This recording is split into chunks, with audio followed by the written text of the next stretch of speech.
Vocês estão juntos há quanto tempo? 10 anos. 10 anos. 10 anos. E o sucesso é meio que há 10 anos também. É isso. O nome começou a aparecer, já tem tudo isso. A gente gravou o primeiro DVD em 2015.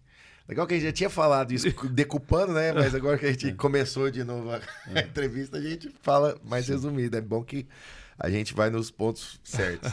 A gente começou a dupla em 2015, dia 1º de abril de 2015. E já gravamos no dia 20 de dezembro de 2015. E nesse DVD, a gente já tinha Sofrer em Dobro, né? A gente gravou Sofrer em Dobro e A Precipício. São duas músicas que já abriram porta. E de lá a gente já começou a fazer show no Brasil inteiro, com a de dupla já. Não teve aquele sofrimento.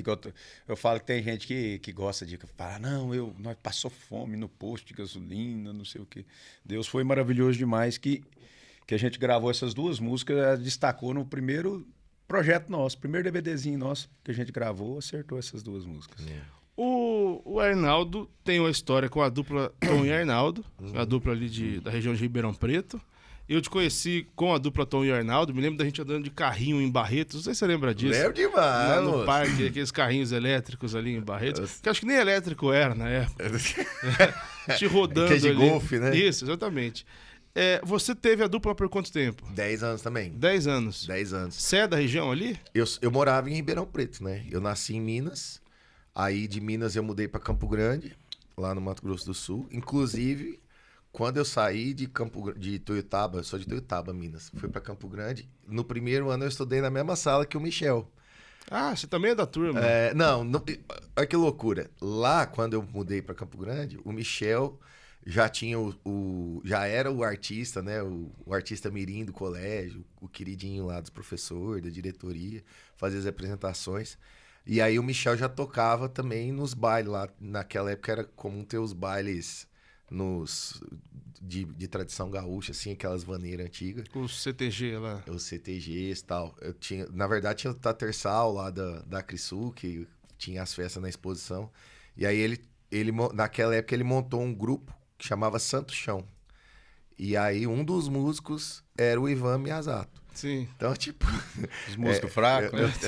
Eu tava beirando ali aquele povo. Só que eu comecei a cantar, eu fui pegar pra aprender violão, quando eu mudei pra lá, eu tinha uns 11, 12 anos de idade. Fui aprender a tocar violão sozinho com 15 anos de idade.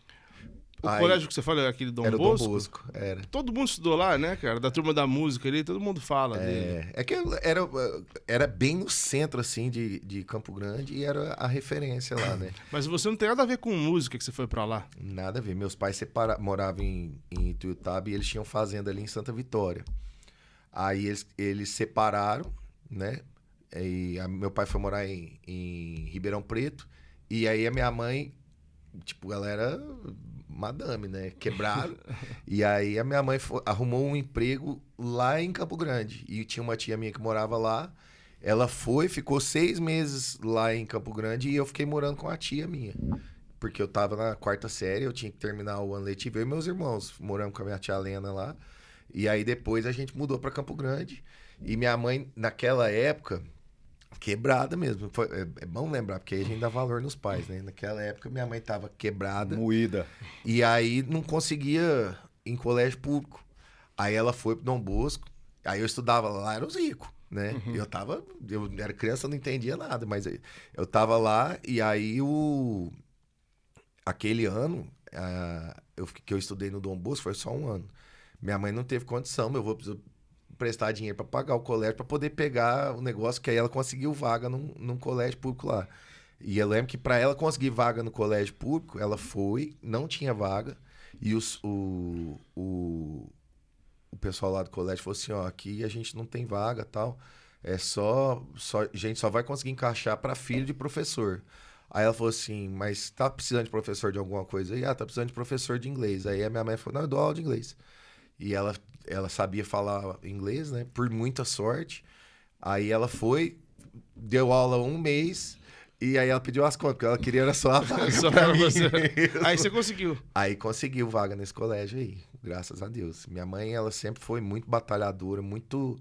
Ela criou praticamente eu e meus irmãos sozinhos, né? Meu pai, quando mudou pra Ribeirão Preto, recomeçou lá, mas a minha mãe, comigo, meus irmãos lá, ela foi agarrada. Trabalhou demais, demais, demais. Trabalhava em shopping, assim, tipo... saía de casa 8 horas da manhã, chegava 11 horas da noite, todo dia, gerente de shopping, não tinha dinheiro nem pros passos de ônibus, ela tomava moderador de apetite pra dar comida pra nós lá. Minha mãe tem que tirar o chapéu pra ela. Aí você foi pra Ribeirão por causa do seu pai? Aí, tipo, com 16 anos, mais ou menos, eu já... Aí eu já era adolescente e eu só morava com mulher, né? Minha mãe e minha irmã. Cresci com as mulheres. Aí eu falei assim, vou morar com meu pai, que deve ser melhor pra mim. Aí fui pra Ribeirão e tem muito parente em Ribeirão Preto. Na verdade, hoje, se falar pra eu escolher uma cidade, eu moraria em Ribeirão. Aí eu fui pra Ribeirão Preto morar com meu pai e fui fazendo pra lá, pra cá, pra lá, pra cá. E aí depois, com 18 anos, eu firmei mesmo em Ribeirão Preto, que aí eu arrumei um emprego lá pra vender peça de computador. Nada a ver, né? Vender peça de computador pra revenda, distribuidora. E aí eu firmei lá em Ribeirão Preto, fiquei por lá mesmo. A música entrou aí já ou não? Foi assim. Eu tinha vontade de ser cantor, né? Porque eu já era... Antes eu era feio, agora eu canto. E aí... mas eu sempre tive almejei isso. E aí eu formei uma dupla com um menino lá em Ribeirão Preto, que chamava Alex. Cantava meio que parecido com o Bruno e tal, e a gente trabalhava junto. E ele também não tinha nada com a música. Ele só, a gente um dia no churrasco falou, nossa, canta bem, e fomos. E eu com aquele violão cansado, né, de revistinha. E aí eu falei, vamos fazer uma dupla? Aí minha mãe, pra incentivar, lá em Campo Grande, ela já estava trabalhando com organização de congresso. E ela estava fazendo um congresso. Todo congresso que fazia, ela colocava o Almir Sater, que vinha os povos de fora, o Almir Sater era o anfitrião, né, o artista referência lá para o povo de fora, e o Marcelo Loureiro, não sei se você lembra do Marcelo Loureiro tocando violão, inclusive o Ivan Miyazato fazendo a base para ele. E aí ela falou assim, vai ter um show do Almir Sater, eu vou pôr você para abrir. E aí eu falei, tá bom. Aí eu chamei esse menino, falei, vamos cantar... Tem um esquema todo. Eu já tinha o show e não tinha a dupla. Aí eu chamei o Alex, fizemos a abertura lá, horrível. Mas foi um pontapé inicial. E aí quando a gente tava lá, a gente resolveu seguir, né? Mas não tinha lugar nenhum pra tocar. Chamei uns amigos meus pra montar uma banda. Aí vem uns meninos do Coque, que era colega desse meu amigo. Teve o Coque. Coque é de Ribeirão, né? O Fábio Moleiro. Sei. O Fabinho. Aí o Fabinho era muito meu amigo, dormia lá em casa. Aí o Fabinho falou assim, não, tem uns meninos lá que tocam. Aí nessa turma, o Tom foi pra tocar contrabaixo, moleque, com 16 anos, 15 anos. E o Arnaldinho foi pra tocar violão. Aí a gente ensaiava, mas não eram os artistas, não. Era assim... Era uma banda, o nome da dupla banda, mas na hora de pagar, dividia. Daqui, dá R$10 cada um aí, vamos pagar a hora de estúdio. E aí a gente ficou naquilo lá até conseguir fazer um show.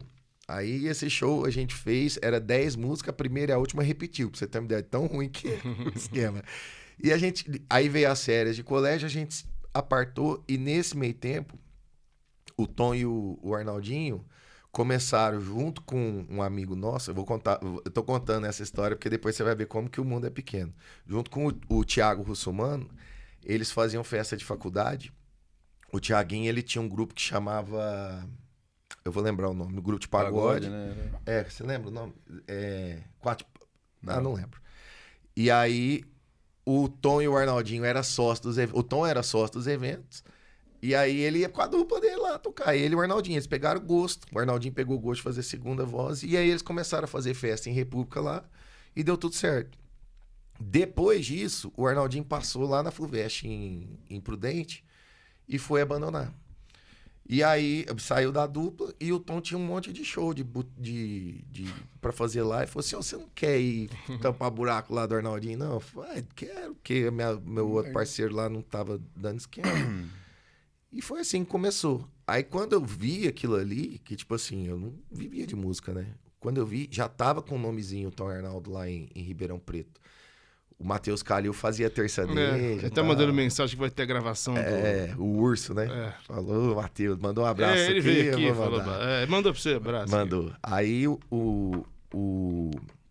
O Arnaldinho mudou, eu comecei a fazer e vi que o negócio... Você virou Arnaldo por isso? Eu virei Arnaldo por isso. Aí eu falei assim... Aí o Tom falou assim, vamos fazer o seguinte, a gente faz de semana eu e você, e fim de semana o Arnaldinho vem e faz. Só que a hora que eu vi que o negócio tinha potencial, eu falei assim, Tom, primeiro que isso aqui não vai pra lugar nenhum. Se é um segundo... Apesar de ser segunda voz, não valeu nada, né? Porque... Só se parecesse muito, né? A aparência fosse muito igual. Mas não tinha nada a ver. O Arnaldinho é desse tamanhozinho. Aí eu falei assim, chama o Arnaldinho aqui. Aí eu falei pros dois, assim, eu falei assim, Arnaldinho, é o seguinte, isso aqui tem potencial, já dá um dinheirinho, dava tipo assim, R$1.500, mas isso há 20 anos atrás já era dinheiro, tipo como se fosse uns 5 mil hoje. Um salário bom, né? Bom, muito bom.